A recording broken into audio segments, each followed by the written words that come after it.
नमस्कार विद्यार्थियों, मैं दिन पारिक स्वागत करता हूं आपका जीके बाय डीके चैनल पर। विद्यार्थियों, अपना करंट का जो सेशन है वो लगातार शुरू चल रहा है और उसमें आज 19 अप्रैल 2023 का करंट जो आपके सामने है उसका पहला महत्वपूर्ण प्रश्न है कि हाल ही में किसे प्रवासी भारतीय सम्मान से सम्मानित किया गया है।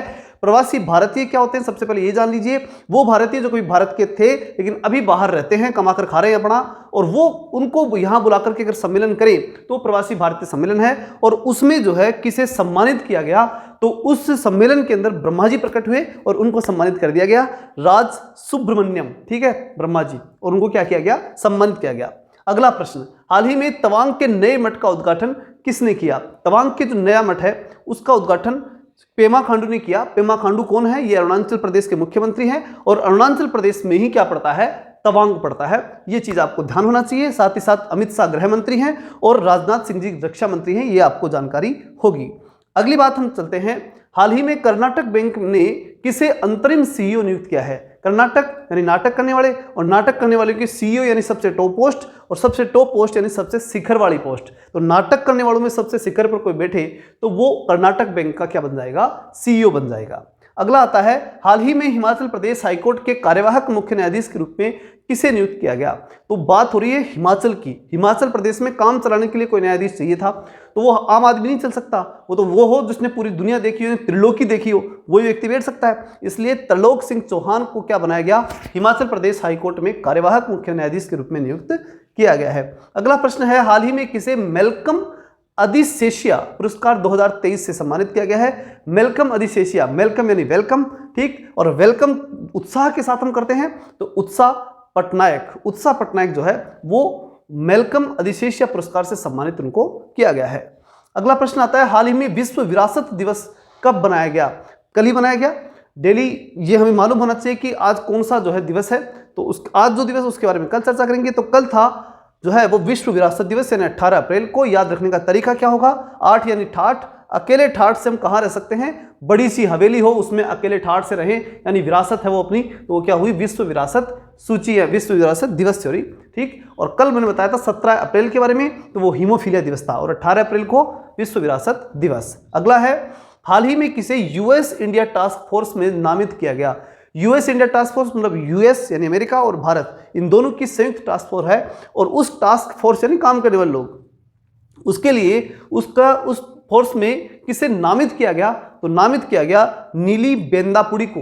यानी इन दोनों की जो टास्क फोर्स थी उसके अंदर भारत की तरफ से नीली बेंदापुड़ी को जो है नियुक्त किया गया। याद कैसे रखोगे कि भारत और यूएस वाले लोगों ने मिलकर के नीली पूड़ी खाई, ठीक, तो उससे याद रह जाएगा। अगला प्रश्न है, हाल ही में एप्पल ने भारत में कहां पर अपना स्टोर लॉन्च किया।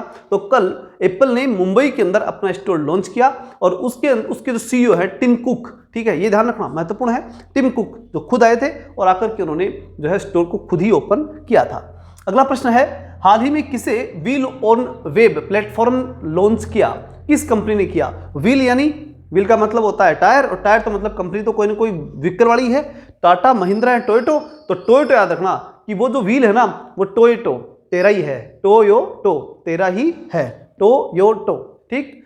अगली बात, हाल ही में ब्राजील पैरा बैडमिंटन इंटरनेशनल में नित्या ने कौन सा पदक जीता, ठीक है। तो जिसके सामने सब कुछ क्या हो जाए, मिथ्या, यानी कुछ ना हो, जैसे सोना भी क्या है, मिथ्या है, बड़ी बात नहीं है, वो कौन है, नित्या है। और उस नित्या ने क्या किया, ब्राजील में, पैरा बैडमिंटन का मतलब होता है जो विकलांग खिलाड़ियों की बैडमिंटन होती है वो, तो उस पैरा बैडमिंटन के अंदर इन्होंने पदक जीता है, स्वर्ण पदक, ठीक। अगला प्रश्न आता है, हाल ही में कौन सा देश दुनिया का सबसे बड़ा नार्को स्टेट बना। सबसे पहली बात, नार्को स्टेट क्या होता है, नार्को स्टेट वो होता है कि वह राज्य या वो देश, राज्य, स्टेट का मतलब होता है, देखो ध्यान रखना, जो इंटरनेशनल पॉलिटिक्स हम बात करें या राजनीति के अंदर हम बात करें तो स्टेट का मतलब होता है एक देश। तो नार्को स्टेट की जब बात की जाए, यानी ऐसा देश जो नार्को देश बन गया, तो वो देश है सीरिया। अब क्या होता है नार्को, वो समझ लो। नार्को स्टेट क्या होता है, नार्को स्टेट का मतलब कि वह देश जिसकी संस्थाएं भी उस नार्को का मतलब होता है ड्रग्स सप्लाई से संबंधित गतिविधियां, यानी ड्रग्स के द्वारा वो संस्थाएं संचालित हो रही हैं, यानी कि उनको जो पावर मिल रहा है उन संस्थाओं को, सरकार की संस्थाओं को, या उनको जो पैसा मिल रहा है वो ड्रग्स सप्लाई के माध्यम से मिल रहा है, ठीक है। कहने का मतलब वहां की सरकारी संस्थाएं भी ड्रग्स सप्लाई के अंदर लिप्त हो जाएं तो वो क्या कहलाता है, वो नार्को स्टेट कहलाता है। और ऐसा स्टेट कौन हुआ, सीरिया। क्लियर, आगे चलते हैं। तो ऐसा टॉप स्टेट देश का सबसे बड़ा स्टेट बन गया है कौन? नार्को स्टेट, दुनिया का सबसे बड़ा हो गया कौन? सीरिया। अगला प्रश्न आता है, हाल ही में कौन सा देश वित्तीय ढांचे में सुधार पर राष्ट्रमंडल समूह की अध्यक्षता करेगा? वित्तीय ढांचे में सुधार करने के लिए राष्ट्रमंडल का, देखिए सबसे पहली बात, राष्ट्रमंडल देश कौन से होते हैं? तो राष्ट्रमंडल देश वो होते हैं जो कभी ब्रिटेन के गुलाम थे और अब वो स्वतंत्र हो गए, लेकिन वो राष्ट्रमंडल देश कहलाते हैं। उनका एक ग्रुप राष्ट्रमंडल के नाम से यानी कॉमनवेल्थ के नाम से जाना जाता है, और चूंकि भारत उसमें था ही था, तो इसलिए वित्तीय ढांचे में सुधार करने के लिए लीडरशिप का काम किसे दिया गया है? भारत को दिया गया है। किसमें? राष्ट्रमंडल समूह में। अगला प्रश्न है, हाल ही में इस्पात मंत्रालय कहां एक प्रमुख अंतरराष्ट्रीय प्रदर्शनी और सम्मेलन भारत इस्पात 2023 का आयोजन करेगा? ठीक, तो ये बड़ी महत्वपूर्ण है, तो इसके अंदर ध्यान रखें कि वैसे तो इस्पात के अंदर नंबर 1 झारखंड है भारत में, ठीक है, ध्यान रखना, झारखंड नंबर 1 पर आता है इस्पात उत्पादन में, लेकिन मुंबई यानी महाराष्ट्र के अंदर भी इसका जो है अच्छा खासा प्रभाव बने, इसके लिए जो है ये भारत इस्पात 2023 का आयोजन किया गया और ये मुंबई में किया गया है। अगला प्रश्न है, हाल ही में उत्तर प्रदेश में कहां पीएम मित्रा पार्क शुरू किया गया है? तो पीएम का मित्र कौन?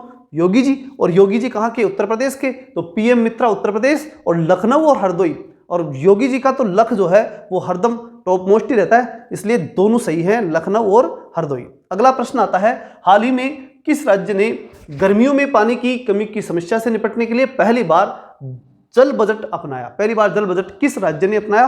तो देखिए करेला जो होता है ना, उस करेले को पानी ज्यादा चाहिए होता है, तो इसलिए ध्यान रखना केरल को पानी ज्यादा चाहिए था, इसलिए पानी के लिए विशेष बजट ही बना दिया अलग से, ठीक है, केरल ने अलग से पानी का जल बजट का निर्माण कर दिया। यह था इसका करंट, ठीक है।